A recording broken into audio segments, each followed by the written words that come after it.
दिल्ली विधानसभा चुनाव की दृष्टि से आज मुझे आप सबके बीच में आने का अवसर प्राप्त हुआ है। बहनों और भाइयों, मैं जब दिल्ली विधानसभा चुनाव की दृष्टि से आया हूं तो नजदीक से मुझे यहां की सड़कों को भी देखने का अवसर प्राप्त हो रहा है। मैं कल ही रात्रि को प्रयागराज से लखनऊ आया।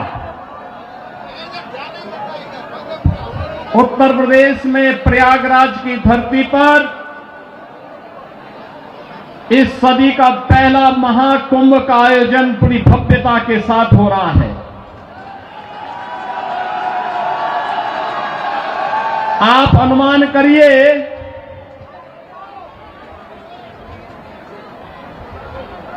13 जनवरी से पौष पूर्णिमा से और आज 23 जनवरी तक इन 10 दिनों में 10 करोड़ श्रद्धालुओं ने प्रयागराज में मां गंगा, मां यमुना और मां सरस्वती के त्रिवेणी के संगम में पावन स्नान करके पुण्य के भागीदार बने हैं। आप प्रयागराज में जाएंगे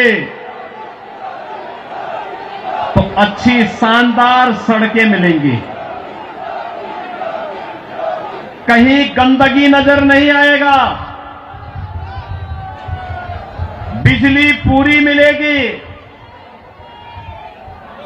कनेक्टिविटी चाहे वह सड़क की हो, रेल की हो या फिर हवाई जहाज की, तीनों की बेहतरीन कनेक्टिविटी प्रयागराज के लिए उपलब्ध रहेगी। बहनों और भाइयों, एक और प्रयागराज मां गंगा के तट पर लगने वाला इस सदी का सबसे बड़ा महाकुंभ प्रधानमंत्री मोदी जी के विजन के अनुरूप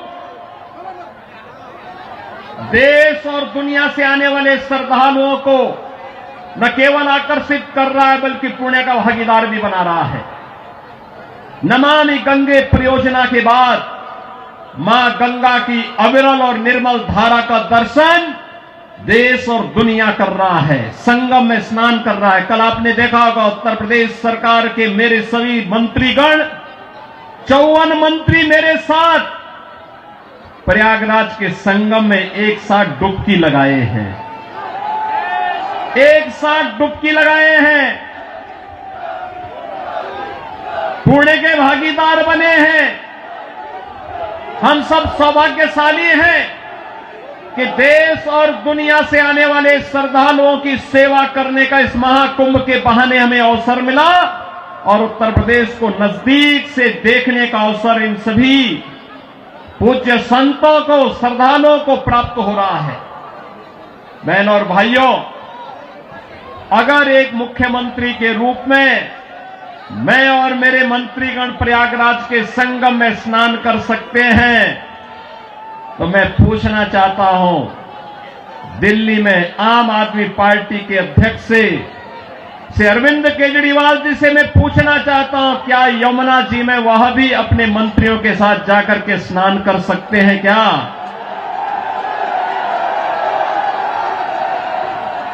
अगर उनमें नैतिक साहस है तो उनको इसका जवाब देना चाहिए। यमुना मैया को एक गंदे नाले के रूप में बदलने का अपराध क्या उन्होंने किया है कि नहीं किया है? और अगर वह व्यक्ति इस बात का अपराधी है तो फिर मुझे नहीं लगता है कि जनता जनार्दन की इस अदालत में उन्हें कोई माफी दी जानी चाहिए। वो माफी के हकदार नहीं हो सकते। बहनों और भाइयों, आज जब हम लोग दिल्ली की स्थिति को देख रहे हैं,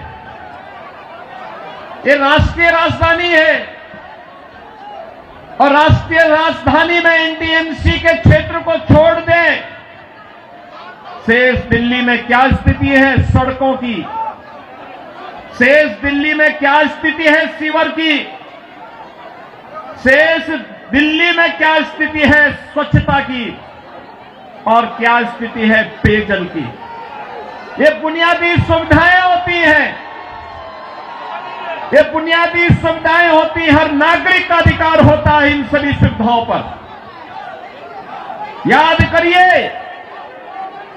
करिए, आज से एक दशक पहले तक लोग याद करते थे, सुविधा प्राप्त करने के लिए दिल्ली आने की बात करते थे, सुविधाओं के लिए दिल्ली आते थे।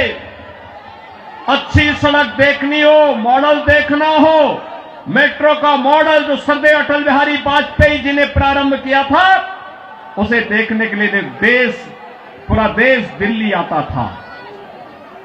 सड़कों की बात होती थी, दिल्ली आता था। स्वच्छता की बात होती थी, दिल्ली आता था। कोई नया कार्य होता था, उसको देखने के लिए लोग दिल्ली आते थे। लेकिन बहनों और भाइयों, आज क्या स्थिति है, क्या बना दिया है? सड़क पे गड्ढा है या गड्ढे में सड़क है, कोई पता ही नहीं लग रहा है। मैं जब से चल रहा हूं यही दिल्ली के अंदर देख रहा हूं। बहनों और भाइयों, ये हमने खिलवाड़ करने की छूट एक व्यक्ति को और उनके गिरोह को क्यों दे दी है? स्वच्छता की स्थिति कितनी दुर्गतिपूर्ण है। कूड़ा का ढेर पड़ा हुआ है, गंदगी का ढेर पड़ा हुआ है। दिल्ली राष्ट्रीय राजधानी के अंदर इस प्रकार की दुर्गति हो, सीवर बह रहा सड़कों पर, हमारे वाहनों को भी उसी सीवर के बहते हुए सीवर से गुजरना पड़ा। और अभी तो पेयजल का भीषण संकट आने वाला है। दिल्ली में आम आदमी पार्टी की सरकार का पाप का भुक्तभोगी हमारी पावन मथुरा वृंदावन के श्रद्धालुओं को और संतों को भी उठाना पड़ता है। वहां मां गंगा एक गंदे नाले में बदल करके जाती है। जब भी नमामि गंगे परियोजना के अंतर्गत मां यमुना की शुद्धता की बात आई, स्वच्छता की बात आई, तो अरविंद केजरीवाल एंड कंपनी ने कोई सहयोग नहीं किया। ये सहयोग नहीं करना चाहते, कोई विकास का कार्य नहीं करना चाहते, किसी विकास की परियोजना का मौके पे जाकर के भौतिक सत्यापन नहीं करना चाहते, जनता को बुनियादी सुविधा मिले, उसका अधिकार प्राप्त हो, ये वे काम नहीं करना चाहते। इनका तो एक ही कार्य है, प्रातः काल होते ही सोशल मीडिया पर झूठे ट्वीट करना, झूठी फिल्मों का प्रदर्शन करना, झूठे प्रेस वक्तव्य और प्रेस वार्ता के माध्यम से केवल गुमराह करने वाले वक्तव्यों को देना। जितना समय झूठ बोलने की एटीएम के रूप में आम आदमी पार्टी और उनके नेता समय बर्बाद करते हैं, ये झूठ का एटीएम बनने की बजाय अगर उन्होंने जनता की जन सुविधा और विकास के बारे में सोचा होता तो 10 वर्ष में दिल्ली की कायाकल्प हो गई होती, दिल्ली बदल गई होती। लेकिन बहन और भाइयों, दिल्ली बदलने की नहीं, इन लोगों ने दिल्ली को तो एक कूड़ा घर बना दिया है, दिल्ली को अव्यवस्था का एक अड्डा बना दिया है। आजकल मैं सुन रहा हूं अपने भाषणों में से अरविंद केजरीवाल जी बार बार उत्तर प्रदेश की चर्चा कर रहे हैं, लेकिन उनको भूलना नहीं चाहिए, अब मॉडल के रूप में उत्तर प्रदेश को लोग देख रहे हैं। मैं पूछना चाहता हूं, दिल्ली के अंदर भी ओखला औद्योगिक क्षेत्र है और पिछले 10 वर्ष में उद्योग ना के बराबर लगे हैं।